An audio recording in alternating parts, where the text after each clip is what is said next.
Ó,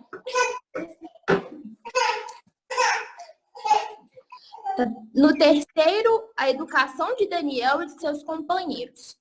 No ano terceiro do reinado de Jeoaquim, rei de Judá, Nabucodonosor, rei da Babilônia, veio a Jerusalém e a sitiou. Ou seja, ele tomou posse de Jerusalém. O Senhor entregou nas mãos dele Jeoaquim, rei de Judá, e alguns dos seus utensílios da casa de Deus. Nabucodonosor levou esses utensílios para a terra de Siná, para o templo de seu Deus, e pôs na casa do tesouro de seu Deus. Depois, o rei ordenou a Aspenaz, chefe dos seus eunucos, que trouxesse algum dos filhos de Israel, tanto da linhagem real como dos nobres, que fossem jovens, sem nenhum defeito, de boa aparência, sábios, instruídos, versados no conhecimento e que fossem competentes para servir no palácio real, e que Aspenaz lhe ensinasse a cultura e a língua dos caldeus. Então, como podemos entender aqui, esses jovens foram escolhidos pelo servo lá, né, do rei, e foi lá em Jerusalém, escolheu eles, e dentre aquele tantos jovens, eles foram escolhidos para estar ali. O rei determinou que eles recebessem uma alimentação diária, tirada das finas iguarias da mesa real e do vinho que ele bebia. Os jovens deviam ser educados ao longo desses 6 anos e, ao final desse período, passariam a servir o rei. Então, esses jovens estavam sendo tudo novo para eles, né? Eles foram escolhidos, iam passar por esse tempo lá de treinamento, 3 anos, onde o rei determinou que esses jovens iriam também se alimentar da mesma comida que o rei. Eles teriam esse privilégio de ter essa mesma alimentação que o rei, poder comer daquelas comidas tão deliciosas, né? E entre eles estavam Daniel, Ananias, Misael e Azarias, que eram da tribo de Judá. O chefe dos eunucos lhe deu outro nome, a saber, a Daniel, o de Beltazar, Ananias, o de Sadraque, a Mesaque e o de Mesaque e Azarias, o de Abednego. Daniel resolveu não se contaminar com as finas iguarias do rei, nem com o vinho que ele bebia. Por isso pediu ao chefe dos eunucos que lhe permitisse não se contaminar. Gente, eu chamo a atenção de vocês para essa decisão que Daniel tomou. Daniel, tantas coisas que estavam sendo oferecidas ali, eles tinham todas as oportunidades ali nesse momento, e Daniel toma uma decisão que chamou muita atenção, que ele decide não se contaminar com aquela comida que era devido ao rei, que eles serviam ao rei. Tudo lá, né, praticamente ao Deus deles, né? Então, Daniel decide não se contaminar. E Deus concedeu a Daniel misericórdia e compreensão da parte do chefe dos eunucos. Porém, o chefe dos eunucos disse a Daniel: tenho medo do meu senhor, o rei, que determinou o que devem comer e beber. E se ele perceber que o rosto de vocês está mais abatido do que o rosto dos outros jovens da mesma idade, se isso vier a acontecer, vocês poriam minha cabeça em perigo diante do rei. Então Daniel foi falar com o cozinheiro, chefe, a quem o chefe dos eunucos haviam encarregado de cuidar de Daniel, Ananias, Misael e Azarias.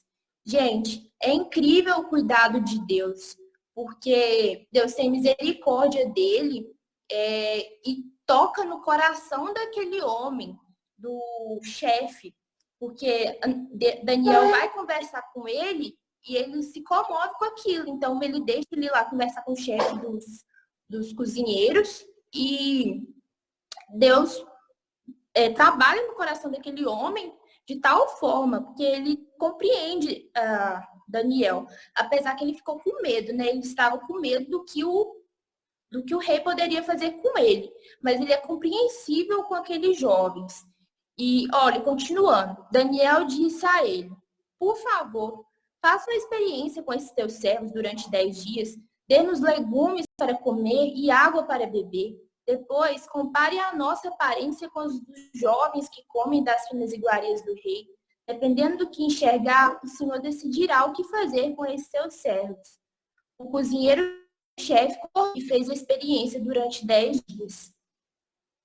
Então, ao falar com o chefe, o cozinheiro duvida, né, dele.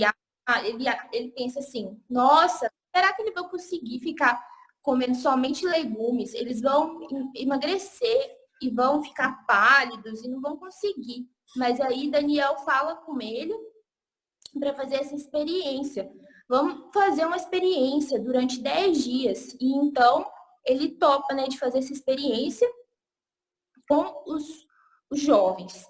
No fim dos 10 dias, a aparência dos 4 jovens era melhor e eles estavam mais robustos do que todos os jovens que comiam das finas iguarias do rei. Com isso, o cozinheiro-chefe tirou deles as finas iguarias e o vinho que ele devia beber, e lhes davam legumes. Ora, a estes 4 jovens, Deus deu conhecimento, a inteligência e em toda cultura e sabedoria. Mas a Daniel deu inteligência para interpretar todo tipo de visão e sonhos. Gente, me chamou muita atenção essa lição, essa história desses jovens. E eu vou dividir essa história em 3 tópicos. Quais decisões que temos tomado? Daniel, ele teve essa iniciativa de tomar uma decisão que diferenciou ele daquelas pessoas. Ele poderia muito bem, como nós vemos hoje em dia, nos nossos dias de hoje, muitas pessoas que sonham tanto com algo, uma criança, por exemplo, desde pequeno já sonha em faculdade, desde pequeno já sonha em casar, já tem tantos sonhos. E quando aí essas pessoas, assim, todo tempo eles buscam a Deus, buscam de Deus para que possam chegar, né, esse ponto que tanto querem, mas ao chegar nisso, eles não reconhecem mais aquele que colocou eles ali. Muitas pessoas esquecem do lugar que eles veio, entende? Das raízes que o levaram até ali, do que trouxeram, que é Deus que conduz a gente. E esquecem da caminhada, do processo, daquele que esteve com ele todos os dias. E aí, Daniel, diferente. Chegar ali onde ele tinha tantas oportunidades, ele não quis se contaminar com aquela comida, não quis se contaminar, não quis ser igual às outras pessoas, porque ele sabia daquele que tinha colocado ele ali, ele não deixaria que coisas assim momentâneas tirasse ele, sabe, da presença daquele que sempre esteve com ele. Então, quais são as decisões que a gente tem tomado? Será que a gente tem reconhecido mesmo a Deus? Ou será que a gente tem deixado que quando a gente chega num ponto, a gente tanto quer que a gente se esquece daquele que esteve com a gente, daquele que caminhou com a gente, daquele que nos sustentou. E eu deixo esse primeiro ponto. O segundo ponto o segundo, não duvide daquilo que Deus pode fazer na sua vida. Porque ao ir falar com aquele cozinheiro, eles duvidaram, né? O cozinheiro ficou assim, mas será que esses jovens vão conseguir ficar dias sem comer da comida, só se sustentando com esses legumes? Será que eles vão conseguir? E é desse jeito na nossa vida. Você, durante a sua caminhada, algo que Deus coloca no seu coração, haverá muitas vozes contrárias àquilo, que vão duvidar, que vão querer fazer você mudar de opinião. Mas você tem que entender que qual voz você deve ouvir. Que muito maior do que essas vozes contrárias, muito maior do que a dúvida, do que o medo, é o Deus que está com você.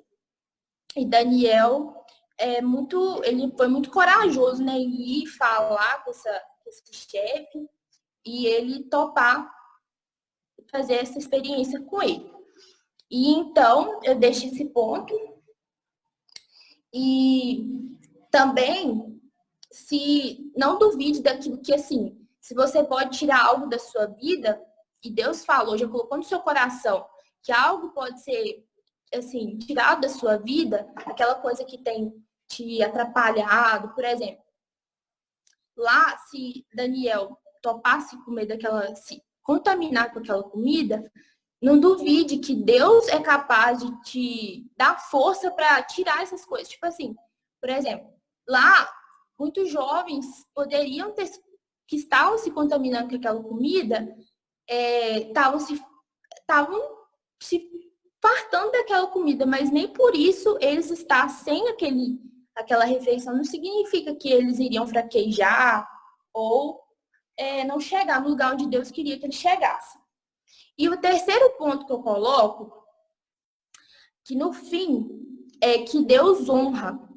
Como podemos ver, Deus honrou aqueles jovens e eles esperaram, passaram por todo aquele processo, foram 3 anos para chegar à presença do rei e eles se destacarem, porque aqueles jovens que estavam se fartando daquela comida, que tinham aquele banquete lá para eles, não se destacaram tanto quanto Daniel e os amigos dele. Eles se destacaram no meio de todos, pois Deus deu conhecimento, a inteligência em toda a cultura e sabedoria. Mas Daniel deu inteligência para interpretar todo tipo de visões e sonhos. Gente, e é isso que Deus faz. Ninguém que... Pode reparar quem está do seu lado, assim, que você vê como um exemplo de pessoa que busca a presença de Deus. O que Deus faz na vida dessas pessoas, onde quer que elas passem, elas não são... Ninguém passa sem o reconhecer, entende? A luz, essas pessoas transmitem a luz, a presença de Deus, e é incrível o que Deus faz na vida dessas pessoas. E assim, eu fiquei encantada com essa história, pois nos traz muito, sabe, de entender que Deus honra. E esse processo que você tem passado é importante, pois lá na frente você tem que se lembrar daquele que esteve com você, que honra, que amar Deus acima de todas as coisas, porque muita coisa que a gente tira agora da nossa vida, a gente não entende. Muitas pessoas vão criticar, vão duvidar, mas lá na frente, Deus nos mostra que isso foi o melhor, que honrar a Deus é muito melhor do que deixar se contaminar, deixar que as coisas, as circunstâncias levem para onde você acha que é melhor, mas Deus que é o melhor para cada um de nós, e muito além do que a gente pode imaginar. Então também eu deixo esse versículo aqui, ó, que é em Efésios, capítulo 3, versículo 20. Ora, aquele que é poderoso para fazer infinitamente mais do que tudo que pedimos ou pensamos, conforme o seu poder que opera em nós.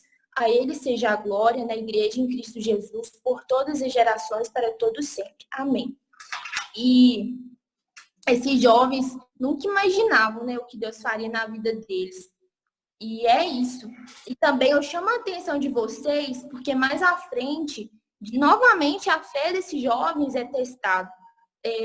Pois ao chegar, o rei faz uma estátua e quer que eles se dobrem diante dessa estátua. E eles se prostrem diante da estátua. E eles, de maneira alguma, deixam isso levar a eles. Muito maior era o Deus que eles criam, muito maior era aquele que estava com eles. E em momento algum eles deixou se levar por isso. E diante daquilo tudo, eles falam que iriam jogar eles na fornalha de fogo. E eles, em momento algum, teve medo. Talvez assim, até havia um medo, mas muito pequeno, porque Deus esteve com ele em todo o tempo. Aí, ao chegar lá naquela fornalha, eles passeavam lá na fornalha. E eu deixo também uma pergunta para você. Qual tem sido o seu medo? Porque também, mediante esse tempo que temos vivido, de tanta dificuldade, será que a gente tem deixado que esse vírus, ter mais medo do vírus do que crer naquele que tem poder para curar, tem poder para fazer milagres e grandes maravilhas? Porque o nosso decreto vem do Senhor. E Deus decretou para aqueles jovens, entendeu? Que eles não deveriam ter medo, porque é muito maior do que daquela fornalha, porque os leões eram o Deus que estava com eles. E, gente, eu deixo esse exemplo desses jovens aqui, que a nossa juventude faça assim como o Daniel e esses amigos. Que a gente olhe bem as decisões, quais são as decisões que a gente tem tomado, se a gente tem deixado a dúvida conduzir nossa vida, se a gente tem ouvido mais as vozes contrárias do que a voz de Deus. E a gente tem que entender que Deus honra aqueles que o amam, aquele que obedece, aquele que vive segundo o que ele diz para nós, o que a tua palavra diz a nós. E, gente, é isso. Que Deus continue abençoando nós, que esse ministério cada dia possa ser mais avivado, que Deus continue usando nossas vidas como instrumento. E é isso. Obrigada pela oportunidade. Que Deus abençoe cada